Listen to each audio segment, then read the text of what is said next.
Okay, here are a few more broad thought. Try to avoid long teacher writing.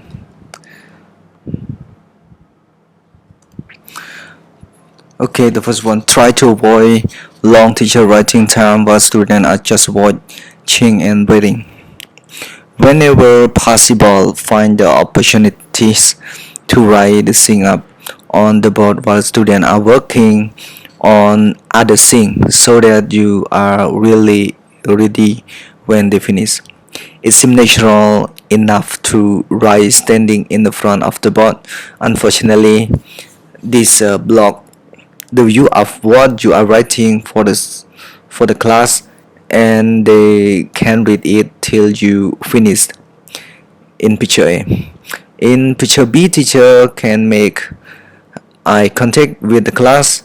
Your body doesn't block the view for everyone and can ask or talk to the student. So in this picture, I think in the name we are the teacher, we can understand what or which picture that we have to do, we have to obey, to follow. So picture B is the best. And board drawing. Yes, a board drawing is very important for elicit like a vocabulary or something else, something that can draw by the picture. So teacher have to learn to draw about the action of the people or some pictures of animal or some fruit for the quick explanation of vocabulary item, for setting up a discussion, a dialogue or role play. For story building, you need picture. So you have to know the basic skill of drawing. A. Eliciting. Eliciting means drawing out information, language, idea, extra from the students. It is a technique based on the principle that students probably know a lot more than we may give them credit for. Starting with what they know is a productive way to begin a new work. Involving people in a question and answer movement toward new discoveries is often more effective than simply giving lecture. There are three steps to eliciting. 1. I convey clear idea to the student, perhaps by using picture, gestures, or question extra. 2.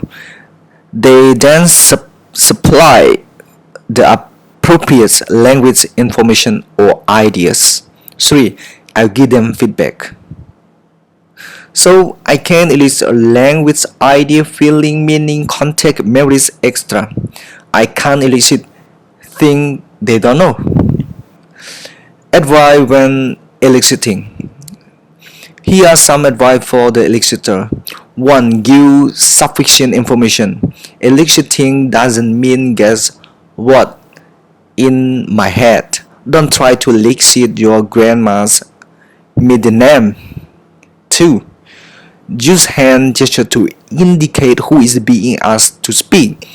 Either gestures for anyone or to a specific individual. If everyone speaks at once, it can be hard for a student to know which answer was okay and which not. 3.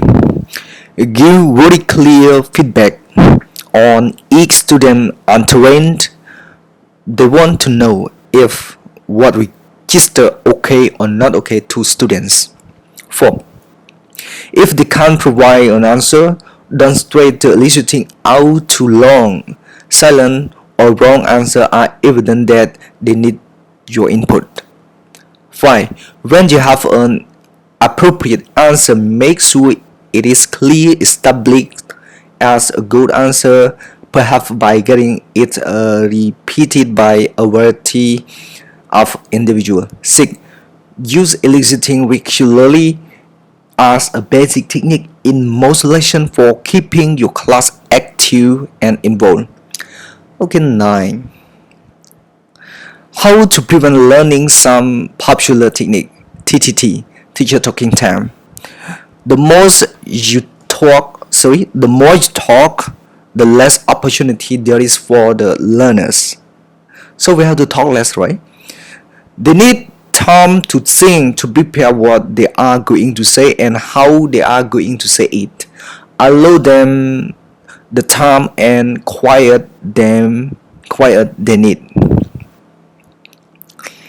Don't feel the need to fill every gap in a lesson. Explore the possibilities of silence. Yeah. Echo. Yeah. Echo. Student. Okay, some example right here. Student. I went to the cinema. Teacher. You went to the cinema? Good. You went to the cinema. When you echo, they soon learn that you don't need to listen to anyone except you, because they know that you repeat everything. That have a dramatically negative effect on interaction pattern within the classroom. Control your ego and let the learner listen to each other. Helpful sentence completion. Yeah. Teacher, I think that smoking is blah blah blah. Student, blah blah, a bad thing. Yes, I agree. When I went into the public, blah blah blah.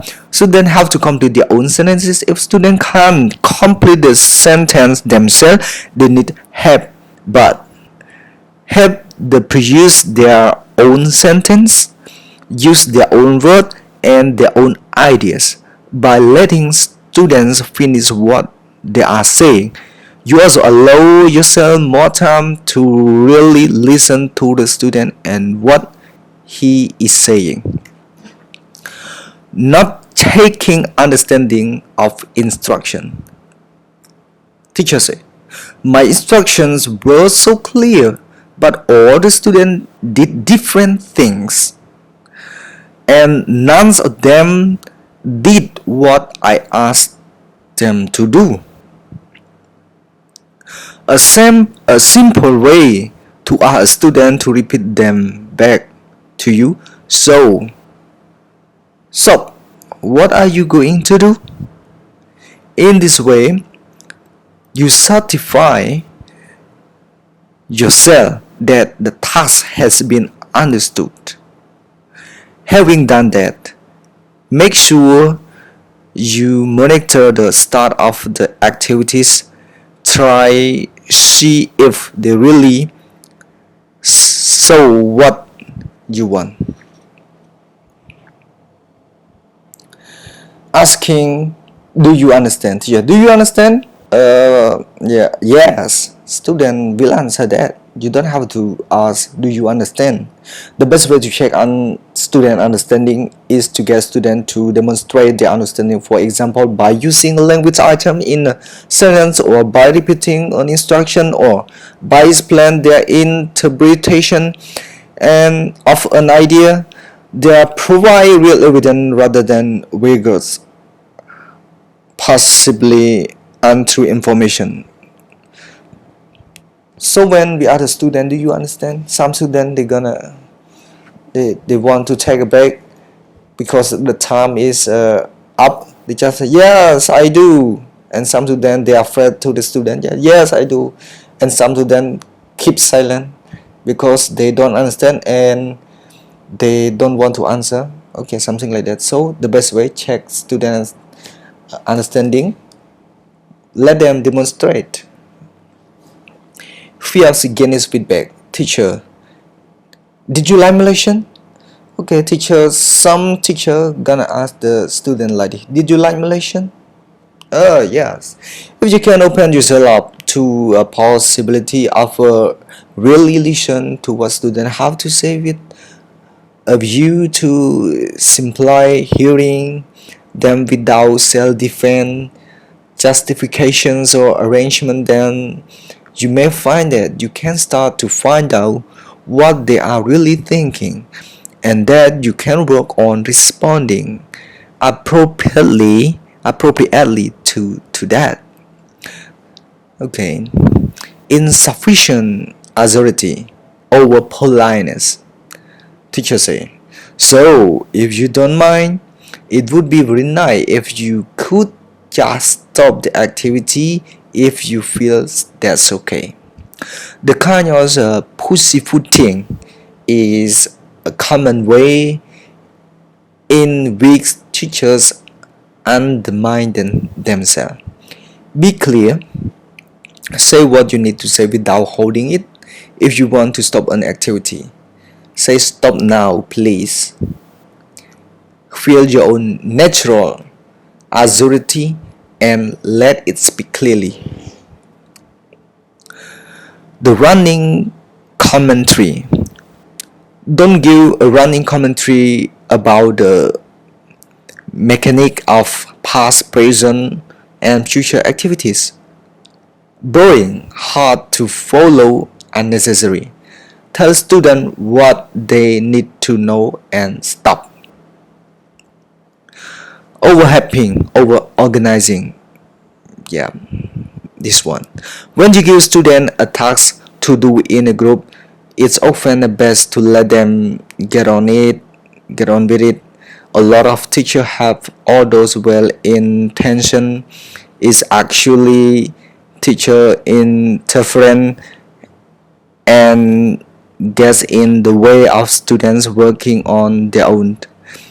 It can be a difficult lesson to learn, but sometimes our students will do much better without us if only we have the courage to trust them.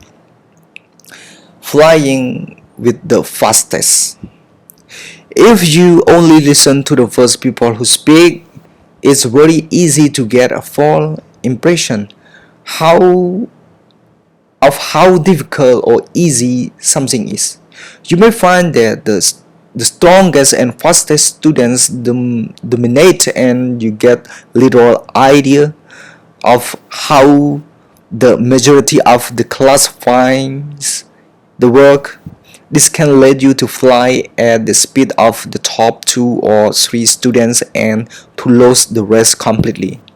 Make sure you get answers and feedback from many students. Try to directing questions as individual. E.g., what do you think, Dominic? And sometimes actually the loud one or imply not hear them. Not really listening. Hearing language problem but not the message. Teacher say, I'm feeling bad. My grandfather he died last week and I am blah blah blah blah blah. Student, no, not die. Say that because it's in the past. Teacher, he died last week. Student, excellent. Now, did anyone else grandfather die last week? So, the only point in learning language is to be able to communicate or receive communication. It is vital that work on the mechanical production of correct English does not blind us to the messages conveyed. Check yourself occasionally. Are you really listening to your student or only to their word? Weak report. Gradation of a poor working environment. Teacher, say that I try to be nice, but my classes always seem so dull. Okay, dull. Yeah. If a report seems to be a problem, then plan work specifically designed to focus on improving the relationships and interaction with the class rather than activities with the mainly language aim. Bear in mind the three teacher qualities that have to enable a good working environment: authenticity, respect, and empathy. 10. Intuition. Use of intuition is fundamental to teaching. It is the skill of spontaneously understanding something, bypassing the supposed conventional route of thinking carefully and reaching a considered decision. Intuitive responses are important in teaching because things happen so fast in the recent time and there is so much to notice flying at us all at once. How the activity is proceeding, how each student is reaching extra. Fluent teaching depends on being able to quickly read the classroom situation by moment and respond or choose not to respond appropriately. So right here is origin of institution. Where does institution come from?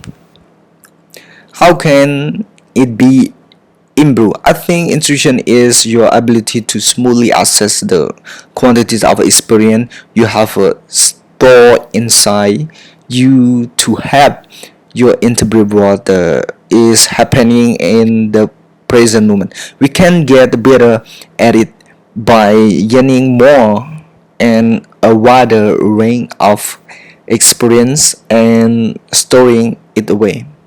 So we do the thing, we call them and reflect on them. This add to our store of experience situation. Persist and unprocessed memory mix overlaps, synthesis get confused cross fertilis extra, intuition insight. So right here, intuition and teaching.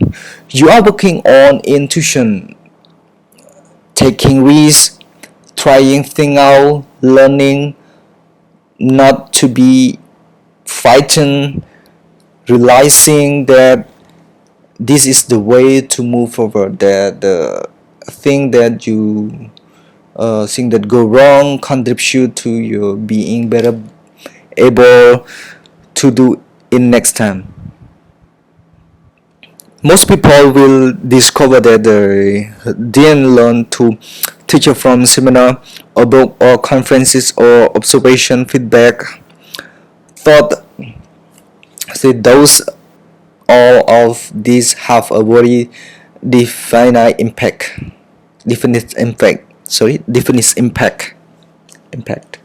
You learn to teach by teaching.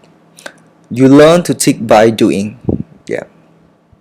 Thank you for your pay attention, and I feel free to get the question and answer the question for the listener that don't understand what I am presenting, and I am happy to answer the question.